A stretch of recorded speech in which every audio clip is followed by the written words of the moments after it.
বাংলাদেশের পর ছাত্র আন্দোলনে উত্তাল উপমহাদেশের আরেক দেশ পাকিস্তান।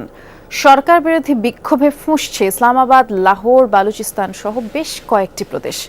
সরকারের পদত্যাগ এবং সাবেক প্রধানমন্ত্রী ইমরান খানের মুক্তির দাবিতে এক সপ্তাহ ধরেই আন্দোলন চলছে।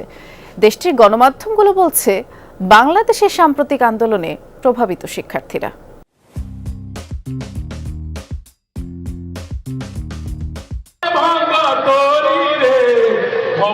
বাংলাদেশের ছাত্র আন্দোলনের ঢেউ যেন আছড়ে পড়েছে পাকিস্তানেও। সরকার পতনের দাবিতে উত্তাল উপমহাদেশের দেশটি। সেই সাথে সাবেক প্রধানমন্ত্রী ইমরান খানের মুক্তির দাবিও জানাচ্ছেন শিক্ষার্থীরা। তবে কি বাংলাদেশের মতো একই পথে হাঁটছে পাকিস্তান?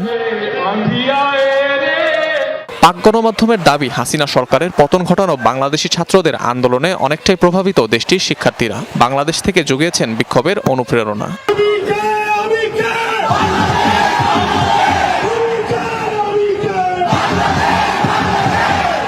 বাংলাদেশি ছাত্র আন্দোলনের ছাপ অনেকটাই স্পষ্ট পাক রাজপথে।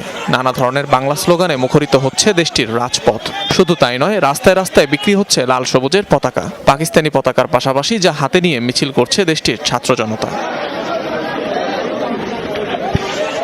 এদিকে আন্দোলনকারীদের ধর্ম নিয়ে প্রশ্ন তুলেছেন পাকিস্তানি সেনাপ্রধান জেনারেল আসিম মুনির। বলেন, আন্দোলনকারীরা মুসলিম নয়। अगर तुम शरीयत इस्लाम को नहीं मानते, आईन पाकिस्तान को नहीं मानते, तो हम भी तुम्हें पाकिस्तानी नहीं मानते।